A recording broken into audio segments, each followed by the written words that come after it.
Hello there, everybody, and welcome back to another video. We're going to be talking about another burnout myth today. And really, this myth is all about how and why mindfulness and self-awareness are not woo-woo BS and how they're incredibly, incredibly necessary when it comes to overcoming burnout. Now, I'm going to tell you right now, this is going to be a very shortened version of the blog post that goes with this. So if you're watching this on my website, this is kind of a nice sneak peek. The blog post is going to dive much deeper into some of what we're going to talk about today. If you're watching this on YouTube, head on over to my website if you want to dive in a little bit deeper. It's at Coach Ellen, that's ELLYN, coachellen.com/blog to check out the blog post. It's going to dive much deeper. This is going to be kind of a short and sweet little intro. But ultimately, here is kind of the gist.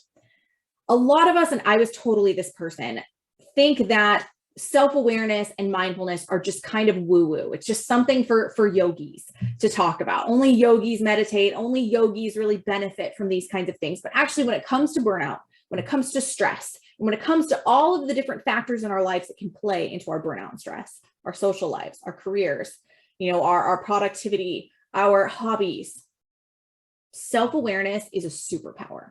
One of the things that I say all the time in my one-on-one coaching is that awareness is the first step. And so that's a big thing that I'm going to be emphasizing today. We can't change things. We can't, take on less, set better boundaries, take better care of ourselves socially or from the perspective of our physical health. We can't do any of that if we're moving so fast and we never slow down. So we never even notice the things that we're struggling with. A lot of us as high achievers have a tendency to just bowl through things. We hustle, we just kind of put our head down and grind through the difficulties. But what self-awareness does, and the power of self-awareness, is it slows you down enough to start noticing the things that you need, noticing the patterns that are leading to your stress. And I think this is crucial now more than ever. These last 2 years have been unprecedented. They've been crazy. And whether or not you're kind of still in the midst of all of the COVID shenanigans or things are returning to normal for you, what you're probably going to find is what worked before isn't going to work now. And so we need to be even more aware. We need to have even more self-awareness to start to notice, what are the things that I need? What are the things that aren't working anymore? Self-awareness and mindfulness are crucial now, perhaps more than ever, especially for those of us that are just so used to grinding through the difficulties. So let's talk a little bit about the ways in which self-awareness can help. And then I'm going to give you 4 tips, three tips, but then kind of a bonus tip that will be things that can help with your self-awareness. So again, we'll dive deeper into this in the blog post. So head to coachellen.com/blog if you want to take that deep dive. This is just kind of a nice little teaser, a nice little sampler. But ultimately, what self-awareness gives you and what self-awareness is, actually, let's start there. Self-awareness is an awareness of your personality or your individuality. Mindfulness is kind of the woo-woo version of self-awareness. But ultimately, from my perspective, they're very much the same thing. It's about being aware of you. That's really what it comes down to. And the ways in which this can be very, very helpful is, self-awareness is things like knowing whether you should have that big, heavy meal and how that's going to feel in your body if you do. It's knowing that you're having a really off day and spending a little time by yourself to learn why that's the case. It's knowing what things make you feel at your best and what things make you feel at your worst. It's understanding your limits. It might be as simple as knowing that a movie night in is what you need as opposed to going out. It's putting your phone down or putting that glass of wine down, not because anybody's telling you you should, not because I'm saying it or some other guru or health person you follow is saying it, but because it's not serving you and not helping you be the kind of person you want to be. And it's not helping you feel the way you want to feel. It's listening to your body when your body tells you it needs a rest day instead of another hard workout. It's the ability, ultimately, in a nutshell, to reflect back on your day, your week, your month, your year, and the ability to acknowledge and say where you could have done better or differently, and to give yourself some tangible reasons how, so that you can start implementing those things in your life. Self-awareness is really about honest self-evaluation. And it's one of the hardest things for us to do, particularly as achievers, because we kind of like living in the I'll call it a delusion, even if it sounds harsh.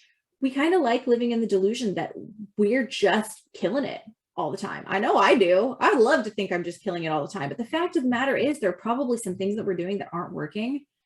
And self-awareness helps you create that honesty to really figure out what those things are and how you can change them. Self-awareness impacts your energy. It impacts your productivity.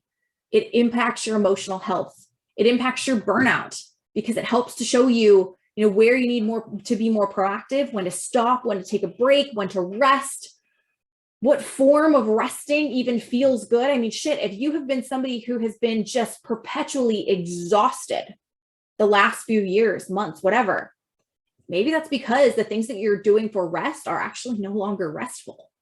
And that's another place where self-awareness can help us.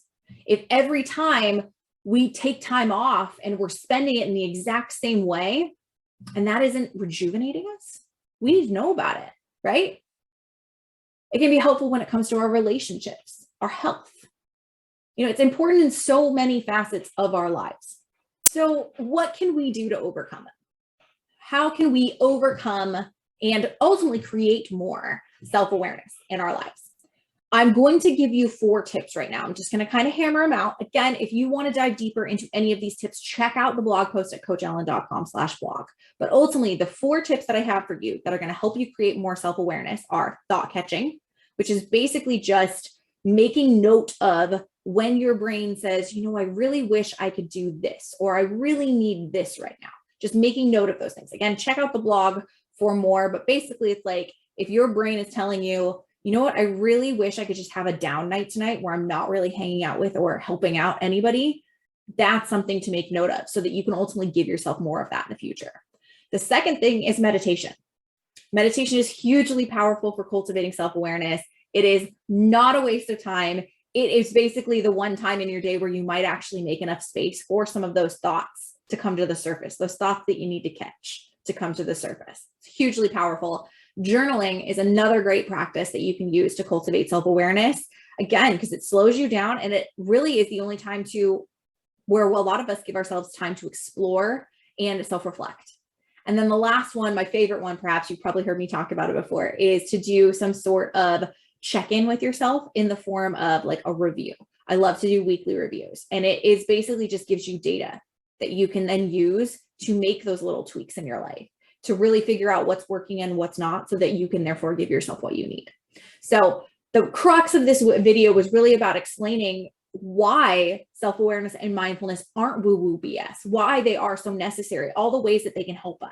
If you want to deep dive into those 4 tips, again, head on over to coachellen.com/blog to check things out a little bit more. Or if you're kind of feeling like, I've tried these things and I'm not sure that they're going to work for me, shoot me a message at coachellen.com or head on over to Instagram. I'm at Coach Ellen there too, and shoot me a DM and let me help you out. But that is our burnout myth for today. Self-awareness and mindfulness are not woo-woo BS. They're incredibly, incredibly necessary and incredibly powerful when it comes to overcoming burnout.